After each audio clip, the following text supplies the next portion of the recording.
Welcome back. This is still the Polity reaching you live from our Abuja studios. Right now, we'll go straight into the discussion, like I said before, where we'll be talking on the state of the nation and recent developments in the polity. I've been joined right now by Prince Kevin Fineface. He's a public affairs analyst and a business coach. He joins me now to speak on the matter. Welcome and good afternoon. My pleasure, madam. Good afternoon. Good to see you again. Thank you. All right. A lot has happened and there's a lot to discuss, but let's start with something that happened just about on Monday and cutting into today. The return of the president-elect. He had a grand return and a lot of people have started to project, his days in office, and we'll talk about that. But in the meantime, what do you make of the time he took off, and the controversies that seem to erupt, and then he comes back looking hale and hearty and seeming ready to take the reins of power and, carry out his mandate? Well, in the first place, I think it's very poor PR around the president-elect as announced by the Independent National Electoral Commission, even though it's contested currently in the courts. Having been announced as the president-elect, it becomes a state's property, which means, in fact, immediately the protocol was immediately set up around him.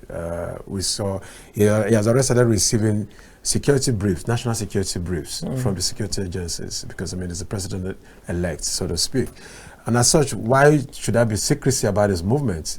That's even an affront and an insult to Nigerians, because if Nigerians are going to be taking care of his bills, then it behoves on him and his team to be able to give us every report as to his whereabouts, his health status, and all whatnot. Including his health status. Some of his supporters make the claim that, health is God-given and we shouldn't be worried about other people. Yeah, we shouldn't worry about other people. Said, no, it's not for a public figure. We saw the current president doing the same thing, 6 months away. We saw what happened, the rumors that came and all of that. There's no need for rumors. There's what they call reputation management. As every public officer should understand the dynamics of reputation management, which simply means that for every movement you need to make, the people, your stakeholders, the public need to be well informed. So there are no room for speculations. Then if they are not well informed and there's any occurrence, they need to be well briefed. And they need to be continually briefed, so that you don't give room for rumor mongers, fake news peddlers to begin to do their permutations or some speculations going around before you now come to debunk those speculations. That's not healthy for a nation. It's also not healthy for our economy, because whenever those speculations go around, some people don't find this news in the mainstream media. They go to the social media, they find this news. It affects your economy, because investors will be looking at what is happening on the side. I want to be sure if this is real. Those who want to invest in the country after May 29 will be also be waiting to be sure if the health status of the president or the current ongoing tribunal will not affect outcome. So those things affect. That's why you need to continuously brief the general public of the status of the president-elect and the president, so to speak, as we have to speak. So I wasn't too excited about the whole thing. I wasn't also one of those speculators about his health status, because in the first place, we didn't even know when he left the country. It was when he left that we got to know he actually left the country. Or he was in France, or he's in UK, or he's going to Saudi Arabia. So when you look at all of those stories, no matter what they say now, it won't hold water. For me, because I just feel it's just damage control management that they're doing. They're just trying to manage the situation. Probably some of those rumors that we heard or that went around probably happened, but didn't happen as to the extent to which it was reported. And as such, they just came to say, like they were saying in Pidgin English, we told you, kind of. Do we need that? We're not doing this hide and seek game. This is supposed to be the president of the country, so is accountable to the people. His whereabouts, his well-being is supposed to be known by the people. It's a mandatory need. Even if this current president gets away with it, we should not continue that order. All right. There's people's sites developed worlds, developed countries, when trying to make comparisons, and both favorably, and unfavorably. They say this is how developed countries do it. Why aren't we doing it like this? And also, when bad things happen, they say it's also happening in developed countries. Why can't it happen here? Now, about yesterday, the news broke that President Biden, who is the president of America, who is 80 years old, is going to be seeking re-election, which means if he should win, he's going to be there till he's about 84 years old. And I know that our own president-elect is still in his 70s. So people say, what's the big deal about, We're not sure if he's in his 70s anyway, because his age is contestable. Officially, indeed. But, going by the records that he has provided, he claims to be in his 70s. Which do we believe? The one submitted... Both records were submitted by him. From 1999, he had a different record that was submitted to 2023. So but people say now, would it okay, let's even assume he's not in his 70s. If he's in his 80s, he's still about the same age as the US president. And they say this is the most developed country in the world. Why is it right for them, and why do we frown on it here? No, one thing we need to understand is this. America is not Nigeria. America has an established system. Without the president of America, the system will function effectively because there's proper checks and balances. We don't have that here. What we have seen over the years, we've seen rubber stamp National Assembly. They're supposed to be checkmating the executive and also, bringing some kind of checks with the judiciary. We've also seen the judiciary being called to question, the characters of the people being called to question because of certain kind of judgment. I mean, you find a situation where Supreme Court will give a judgment in favor of a governor who never participated, who took part in an election, and he became the governor of the, of the state, with all, facts presented and all of this. We saw that a Senate president who was a sitting Senate president, contested as a presidential candidate, also contested as a senator, being, given such ticket, not only one, two of them, that they against the provisions of the Electoral Act. And you begin to wonder, do we really have such kind of faith? So when you look at this, if you look at both systems, I mean, they're very incomparable. Biden going to be contesting for the next president, presidential election, should not be seen as something that will be encouraging back here, because that's the average. So you notice what happened when the election was over. Trump, and his election denier said Biden never won, and all of those things. During the time of the transition, the General Services Office refused to release certain information. They were required, even the key to some of that is access to Biden, because the law has not given him the ticket yet. They've not been announced as the winner of the election yet, until it was done by the National Assembly. With what they call the then Vice President. What's his name again? Trump's vice president. It's just mine too. I know he was now until he sat on that seat to see to the General Assist. That was what caused the General Assist, mayhem that took place. It was until after that time that he had access to General Services Office. It means there's a system, there's a structure. Do we have such here in Nigeria? We've seen a situation in this country where everybody has to panel towards the president's movements, the body language of the president. So you can't see judiciary functioning effectively because they have to look at the body language of the president. You can't see the executive, like the police, other security agencies. We have reports going around. Now, let's look at it for instance. Most recently, we saw in the media that the current president-elect had double citizenship. There was a passport of Guinea that was going around, and nobody was asking any question. The security agents are not coming to talk about this thing. We also see reports from the filings of the APC and the current president-elect, that they had some altercations with the U.S. government, and where you at for fisher of $460,000. These are things that are in conflict to our laws, some provisions of our laws. But the agencies of government responsible for those areas are not doing anything to that effect, because they have to point out towards the president's body language. If the president gives his nod for investigation, then investigation will go on. That is an aberration. It's not something we should do as a country. We're expected that every arm of government should function on their own independently without recourse to any other place. And that comes as a result of the recruitment process that we have in the country. If the president is the only one that can appoint and fire these people, then of course they will always be loyal to the president.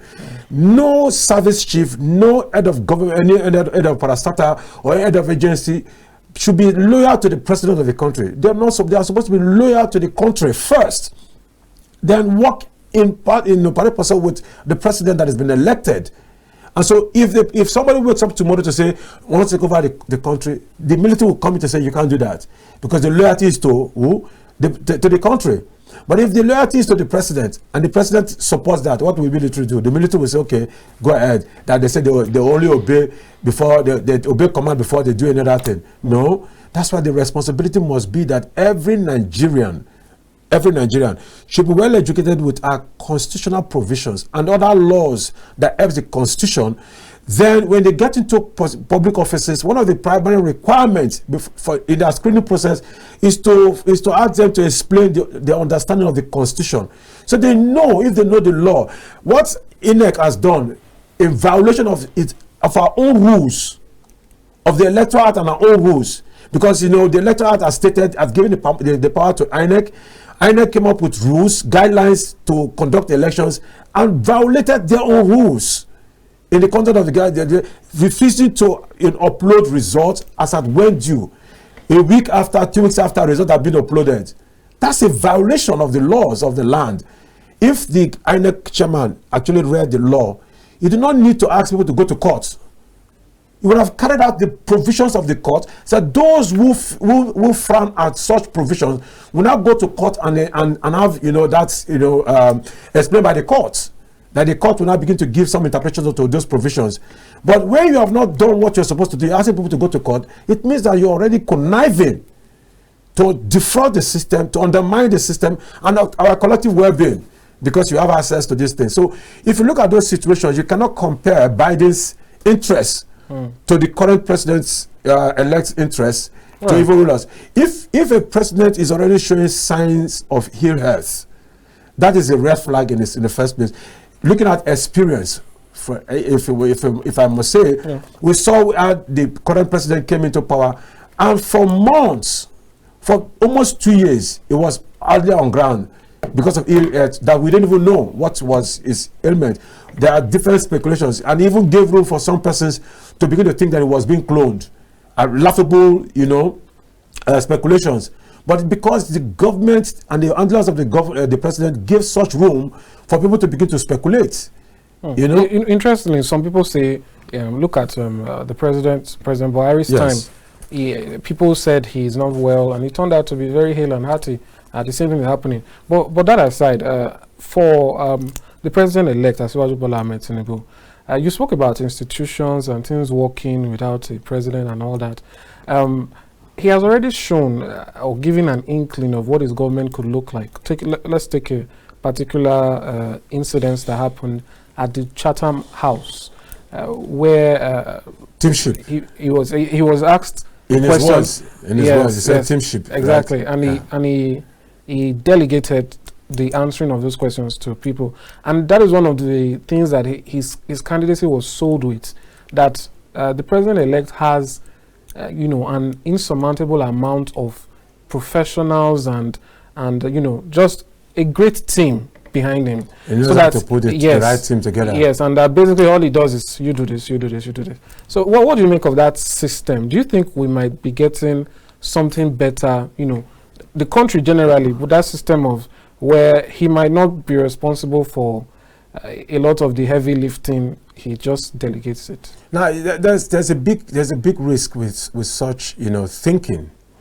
I've worked with the president-elect a few years back, and I knew the capacity with which he actually deployed his leadership qualities, and I give him credit for that for those few years back. But I can't trust myself to do the same in this current state of his health. I'm not saying he's sick, but in this current state of his health, we've seen in the course of the election so many gaffes that took place that points to some level of dissonance and should I say, let me not use the word I want to use, but some level of dissonance. You saw speech incoherency, which are signs of some medical conditions.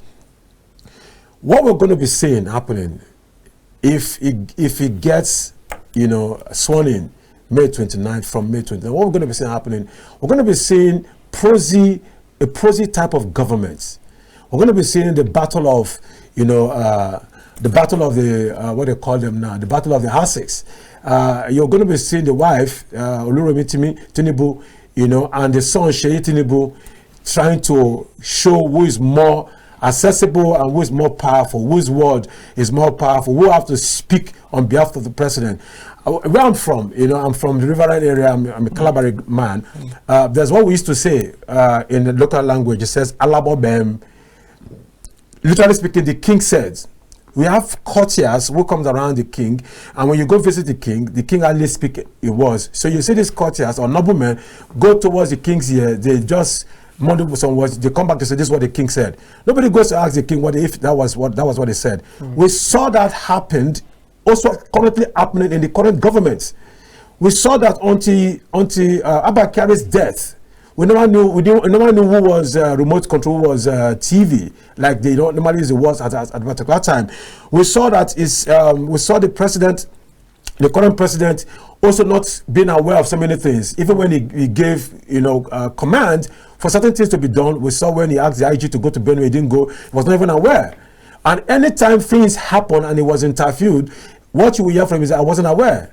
He has never been aware of anything. So which means that we're going to be having prosy type of government, which is a very, very risky thing for us to go, because we're currently in a very deep situation where the current debt to GDP ratio is something else. Yes, some scholars will say it's still fair, but it's not that fair. If in 8 years you're already taking about 36 to 37 trillion naira debt, adding to 12 that you had before, that was piled up for close to 16 years.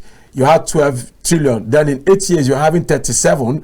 Then something is absolutely wrong. So the next president that is coming in have a lot of work to do. So if the president is not mentally, physically fit for that office, it means that people will be doing prosy works in the thinking of the president, on behalf of the president.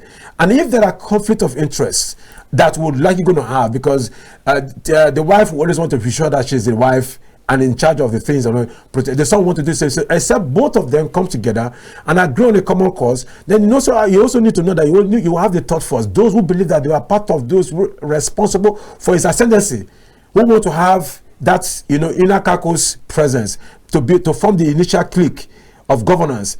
Those two also be fighting, and so whenever there are rules for opportunities, you always see survival of the fittest. People will always outdo one another. So you will see a type of the crab in the bucket mentality thing that will come in. Everybody will try to pull others out of the way so that somebody can be the one that will be, firebrand. We've already started seeing those things playing out even amongst themselves. You saw before the dissolution of the PICC, we saw some things were happening. We don't even know who was speaking for, who was not speaking for. We see they had to curtail some things. We are seeing multiple speakers coming up on behalf of of the president-elect, so to speak. And so if this thing continue in that light, then what we're going to be having is going to be having conflict. So if the president is not mentally alert to speak, imagine all through his sojourn abroad, he never engaged Nigerians for anything. All we got was press releases. Alabama, the king said. Is that how we're going to go and develop? Would that give confidence to, foreign, investors? Will it increase our FDI at the end of the day? Because all of these things are the things that will push confidence for investment to come in, either is foreign direct investment or what they call it, diaspora, remittances, and all of those things. It's when there is confidence in the leadership that you can see the snowball of all of that. And we hope that, the elections will not be upturned, or that will be upturned, whatever way that it comes out since they are in court. We'll vote for the best, but we need a president that will be on ground and truly speak to the people and show empathy and let people understand that he feels what they are going through. Nigerians are actually going through a lot currently. The currency exchange or whatever they call it has really dealt with us heavily. People can hardly trade currently effectively. You can't even access your money. You go to the bank, you can't have access to your money. Currently, there's no even new notes in circulation. The old notes are the ones in circulation. You begin to wonder, why was the policy implemented in the first place? If there was going to be, a backslide, and all of this change of things, why did they suffer Nigerians that much to take us through the process when the people lost a lot trying to get new notes?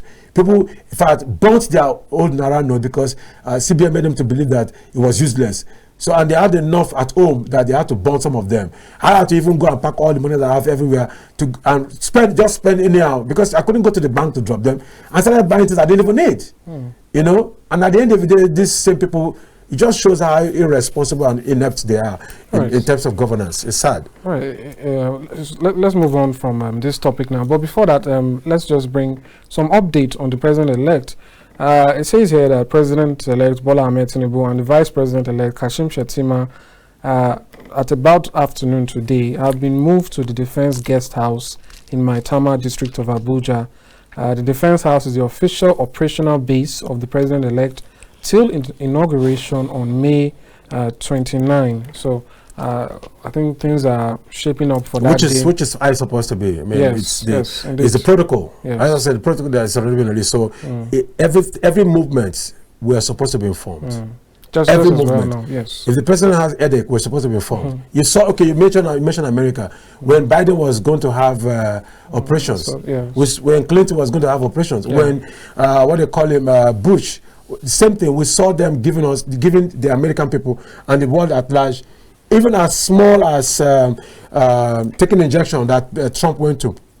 We saw that all being, but as a lot of secrecy. What are they hiding? If there's nothing to hide, so what are they hiding? You know, so you allowed some mischief makers to continue to spread fake news. Right, and that puts a lot of traffic to the website. So indeed, I think that's the major takeaway here. They say nature abhors a vacuum. You know, when there's space, something's going to fill it. All right, let's talk now about other recent issues. The issue of the Nigerians stranded in Sudan. There's already, obviously you're aware of the Sudan issue at the moment, fighting here and there. I believe at about today they said it has begun, or they are set to begin the evacuation of about 5,000 or so Nigerians. What do you make of the process leading up to here? I don't know if you followed, but we saw the NIDCOM boss, Abike Dabri, you know, making some comments online, speaking about, basically she lashed out at a fellow who seemed to reply her in a manner she did not like. Abuse the hell of it to his parents. Apparently that's what happened. So, but the question now is, what do you make of Nigeria's response? Is it anything to to give kudos for? Because what we see is that before Sudan, Ukraine crisis, some other issues like that. South Africa. Yes, there's usually a period of mumbling, a period of complaining, and then they actually do get rescues. And people say, at the end of the day, it happened. So why are you making noise? So what do you make of that? It doesn't necessarily happen. It is that some well-meaning Nigerians with a heart of goodwill intervene on behalf of the government, like we saw in South Africa. We saw, when it happened, Ukraine, the government, after much cries and all of this, and it's because of the consistent outplay of social media buzz. People were constantly bombarding information from their phones, things that are happening. The government had no other choice. But if there was no alternative media, I doubt it if the government of the day would have done something drastically or with such speed. We're seeing what is happening in Sudan currently. Now, first thing I want to ask myself is this: must we truly have people in that number traveling for education? What does it tell of our educational system? What does it tell of our leadership structure? What does it tell of our governance? It means that it's because of failure of governance and absence of leadership resulting to people individually or collectively or communally or generosity find a way to travel out of the country to go seek first knowledge, of course, first degree. There is no reason why anybody should travel out, leave this country to go and get the first degree, except, of course, it's a special cause, or that you can absolutely afford it and you have all the security for it, or that is part of what you require. There's no reason. You have institutions of learning that have lasted up to 60 years in this country. What have they done? What has government done in terms of R&D to ensure that those institutions are up to date in providing learning to equip our people for the jobs ahead and the jobs of now? So if the government has not done anything to that effect, then what is happening now? We are seeing that the government is overwhelmed, because I was told you that we have about 1 million Nigerians in Sudan. How do you evacuate such people? How many Boeing 747 do you need to evacuate such? You need to be able to have, more like the Americans will use the warplanes, the Hercules type of planes, or Antonov, the Ukrainian plane that can take large number of persons, and you just massively go carry those people out of that place. And how many of them want to live there for wanting to, weather through it, because they know that life here is not going to be good for them. So it's more favorable to stay out there. We saw that in Ukraine. Many resisted to come back home because it was better for them to hang around there than to come back home and start all over again. We saw those who left Ukraine that had to go to Sudan to continue their education and are now facing another war again. And we're not still doing anything. We saw how people have been treated in Ghana. We saw how people have been treated in South Africa. And the government, there's nothing wrong in people immigrating out of the country, especially when they are doing so for the purpose of better advancement in line with the government. The Belarusian government oftentimes will make it that there are people that must leave the state, they leave the country, go through the channel. So when there's a problem, they know how to manage it. But we don't have such kind of records. We don't even know how many we are outside of Nigeria in any given country. I've had the privilege of traveling across the globe. If I've not traveled, at least I've traveled to about 18 countries in the northern, eastern, and western hemisphere of the globe. And I can tell you that there's no accurate record, data of Nigerians living in India, one of the places I've been to, or America, or in UK, or in Ireland, or you go to France, or you go to Switzerland. You can't find accurate data of Nigerians in those places. But as an American, they'll give you, at least you have 98% of the data they give to you is accurate. So they have not done enough. Even if at the end of the day, the people are going to come back, they've not done enough. How come the intelligence agency, especially NIA, responsible for our external security, were not able to analyze the situation and warn the country on time to say, look, this is what we are seeing. There's imminent work coming. It'll be important to evacuate and ensure that every Nigerian in Sudan or any other place that will have crisis know the evacuation drill way ahead of time. Why do we wait until the crisis starts overwhelming us before we start shouting, seeking for help? So we whip a lot of sentiments. And the funny thing, as much as Nigerians are whipping a lot of sentiments, the government herself is also doing that. You begin to wonder. Imagine what Abigail is doing petty things online with, another online tweet, which is very wrong. Yes, she has the right to defend herself, but you occupy an office. All she needed to do was to be able to at least respond in such a manner where she can, not give room for that back and forth pettiness. With all due respect, why should it be that NIA have not given the right intelligence? Because we have our people there. In the defense, we have defense attaché. We have, the NIA working in that environment. That we are those working as spies also in such country. Why are they not giving us the right intelligence? Timely intelligence to ensure that the government knows what was coming, or what is coming in this sense, and prepare well ahead of time, then begin to gather the embassy to have the right evacuation drills put in place, the right logistics put in place, begin to look at neighboring countries, border countries to interface with. Why would Nigerians get to Ethiopia border and be turned back? It just shows failure of communication and absence of intelligence. Mechanism that was supposed to, because by right, the Ethiopian government should have known that Nigerians will be coming. So what will now happen is that they will station someone at the border to work, embedded to work with the Ethiopian Immigration Service, whatever they call them, or give them this, we have our people coming, please, once they come in, let us know, we'll come and do clearance.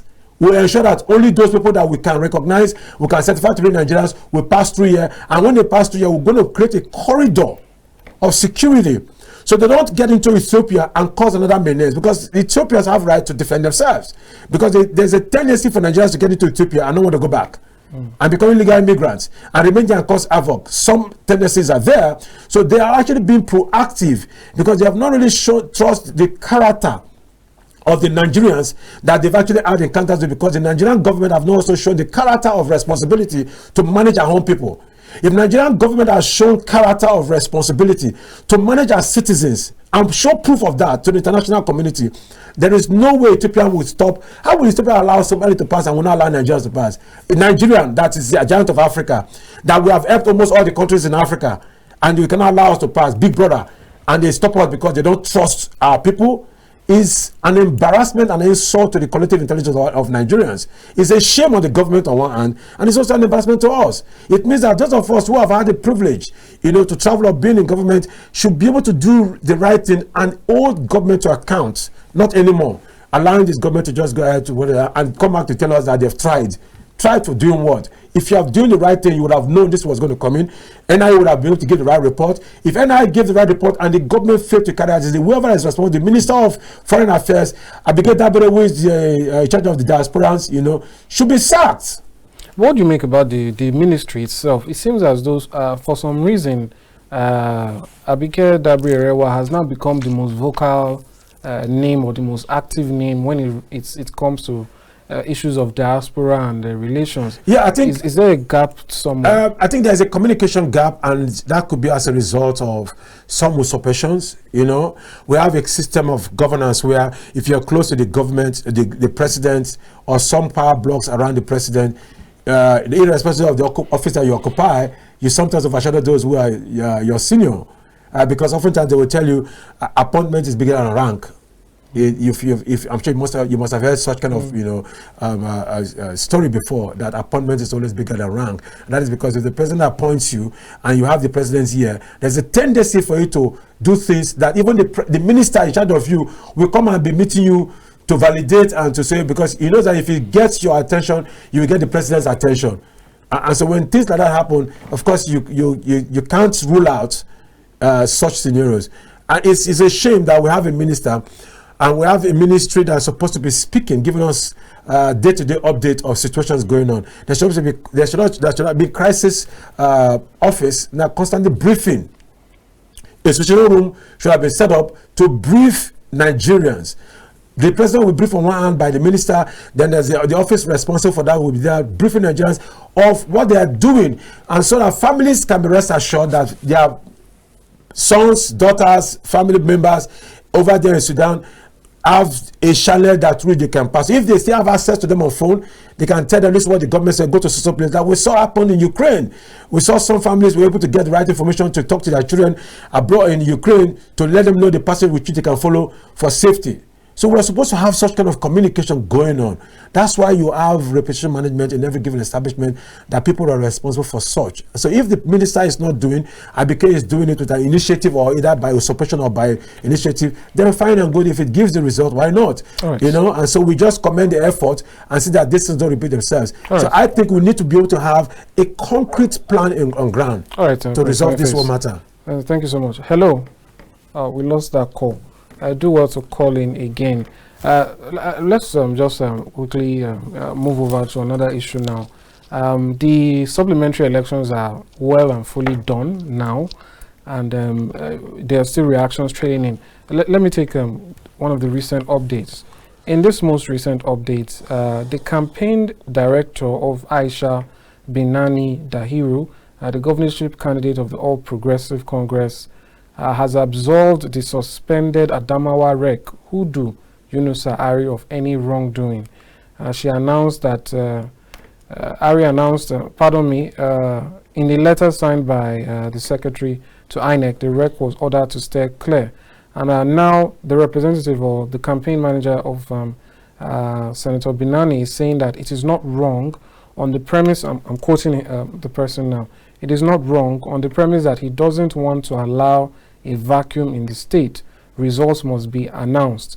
The information we got was that because of the way the state government agents were hunting down electoral officers, people were running for safety.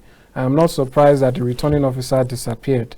I'm not a staff of INEC, but any right-thinking person knows the responsibility to coordinate the activities of INEC in Adamawa lies with Hudu, which is the Rec who has now been, who is now missing. Actually, there's a manhunt for him. It's not missing. The thing is that once there's connivance, you'll find people find safe corridors for,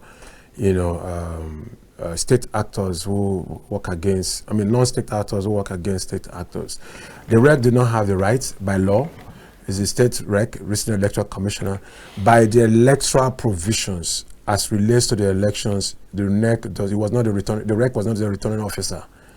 they had a returning officer. So for what Benani's team is doing is basically damage control to try to prove to the rec that we're not throwing out the boss like every other person. You did right, yes. He's saying that he did right, he stood in to avoid the vacuum. I mean, that's it's preposterous to say the least. You get why will he wreck? So if there was vacuum, if the wreck was not to be found, if the return officer was not to be found, what was his responsibility? Was it not to get back to national headquarters so that another return officer can be appointed to that effect if it was not to be found? Was not also to get security agencies to ensure that they bring, they get to the security of the returning officer? Why will he go and announce results without results? Because I saw what he did. He had not really this. He said if the numbers are Aisha Bareli had the highest number.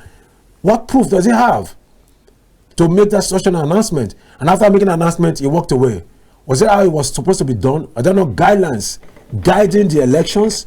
Did he follow any part of the guidelines? The answers are no. So if they are no, which means he actually had done wrong. And if the security agents said they are looking for him, I think they are lying in real sense. I'm not saying this in real sense. You know why?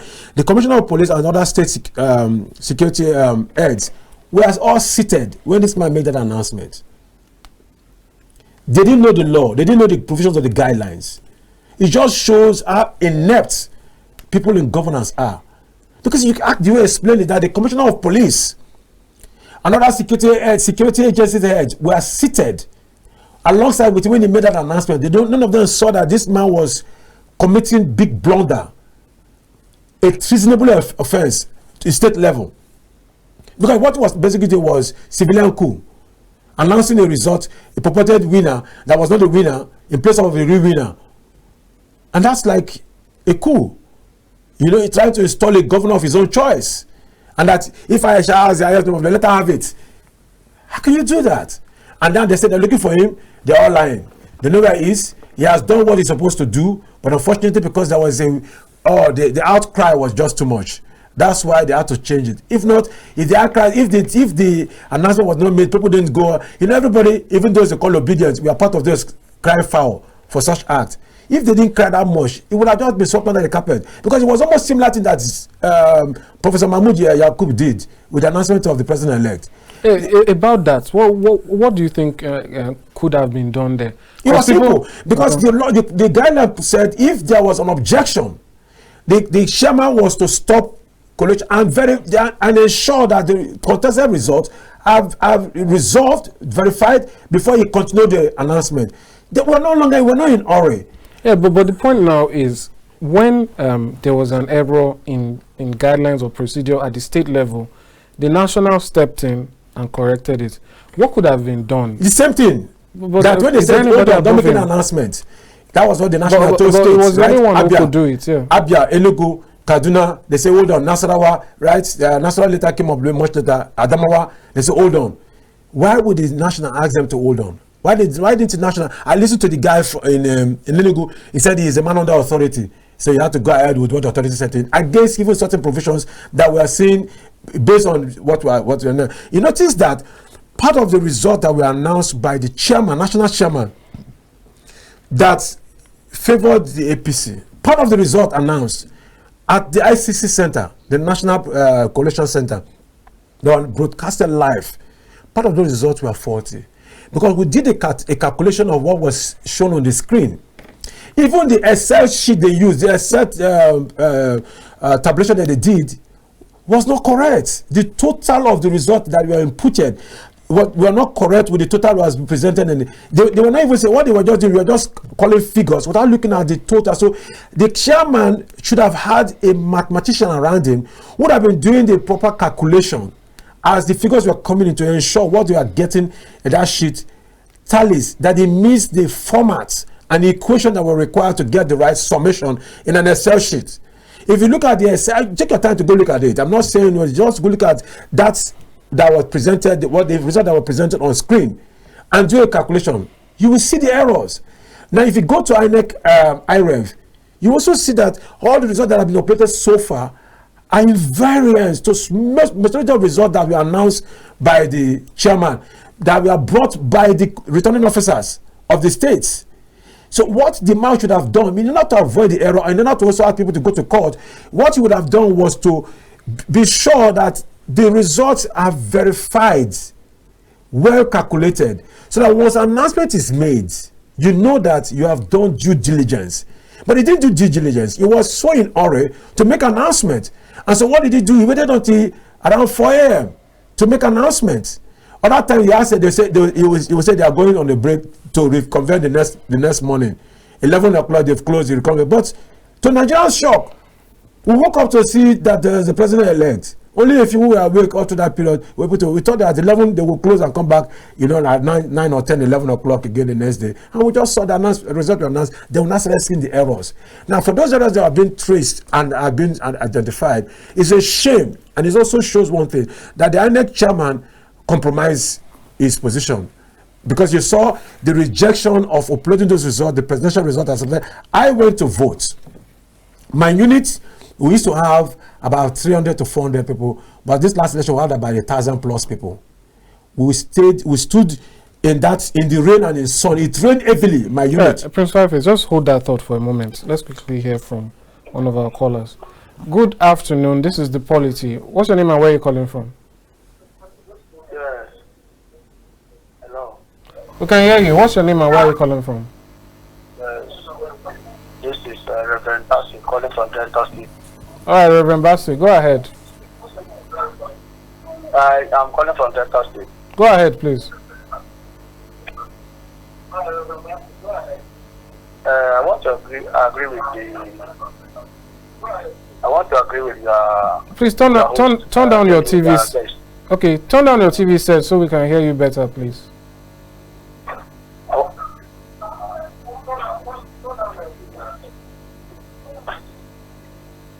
All right, I want to agree with your host, with your guest, All right. who has been able to put the right peg in the right direction. Thank you. And from what we have analyzed so far, nobody is happy with what Mahmoud did during the last concluded election. And it appears as if the judiciary and the men that were appointed by the president decided to pay deep attention to what that has happened.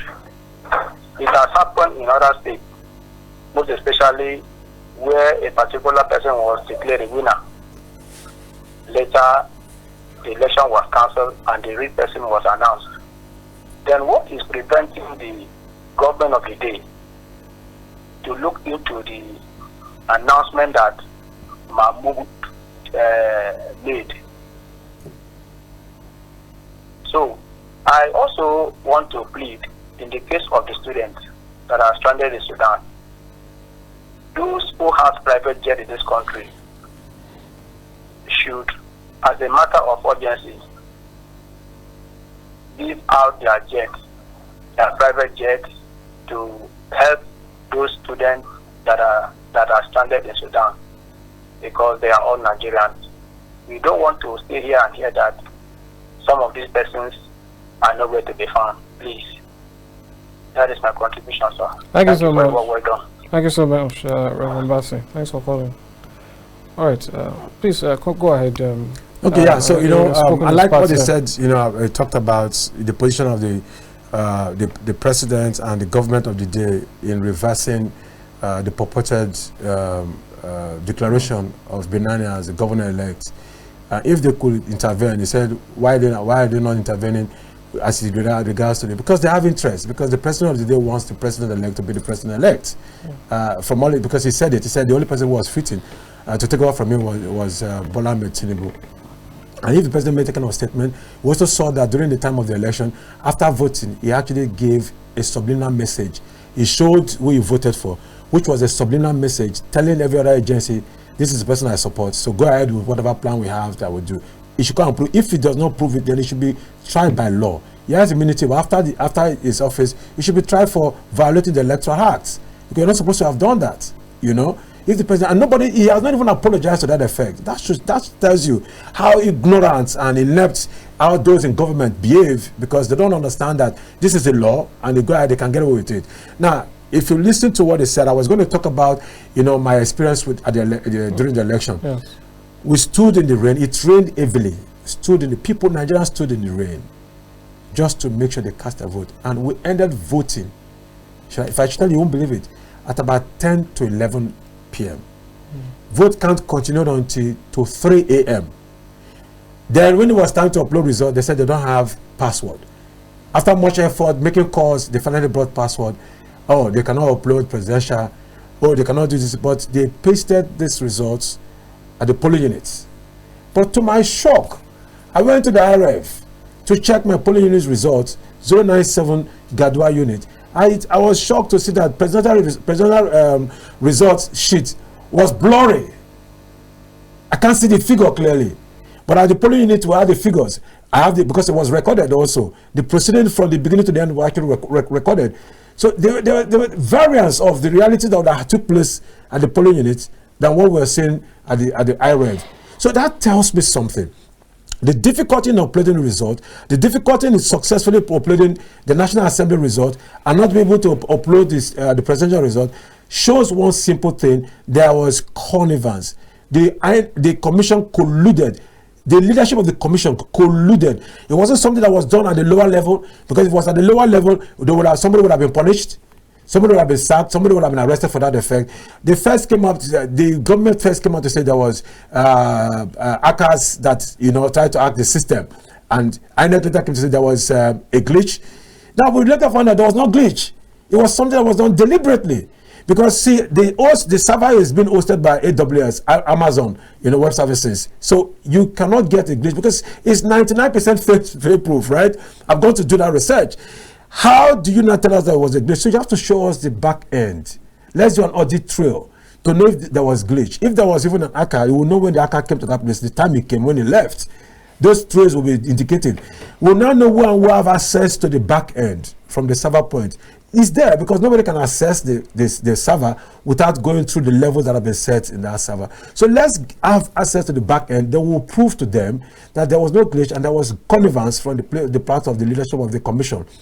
Now, having said so, you now begin to wonder, why was it difficult for the chairman to follow his own rules? Having traveled across the globe and being on media, telling Nigerians and the world at large that they will have real-time upload of result. I was among those who was on air. I was among those who went on air to stand with the commission in terms of upload of results. Because I granted interview to 2 media houses, national TV stations. To that effect, I was called upon because I've done research. I've interfaced with a few of the INEC people. I've also reported a case where I suspected some of their staff trying to undermine the system way ahead of time. So when the commission failed in her own promise that she made, then it's obvious that it wasn't failure, but was a deliberate act to carry out the president's desire. I'm making some record. You know why? The president, after voting, displayed who he voted for, the party he voted for. That was a subliminal message. Until the president comes to prove otherwise, I will stand by what I've said. Because what he did, as someone who has been in the security environment before, that was a subliminal message that he actually passed to the agencies that were responsible to carry out those actions they need to carry out. And that's where you could see the body language across the nation, that the things that happened with the presidential election. Every other election had some form of 50-50, arrangement where people could just win an election that didn't have any pedigree. But the presidential election tilted towards just one area. We saw the result that go to INEC Rev and see Lagos result that they have on INEC Rev, or go to Port Harcourt and see the result they have on INEC Rev. It's a complete variance to what INEC announced during the time of the collation of results by the chairman. So who is telling what lie and for what benefit? Right. We've run out of time now. It's been such a pleasure having you and getting to hear your thoughts and analysis. Thanks so much for coming. My pleasure. All right. That's all we can take on this segment of the program. We'll go on a break and bring you some more updates. When we return, the Polity continues. Stay with us. Subscribe.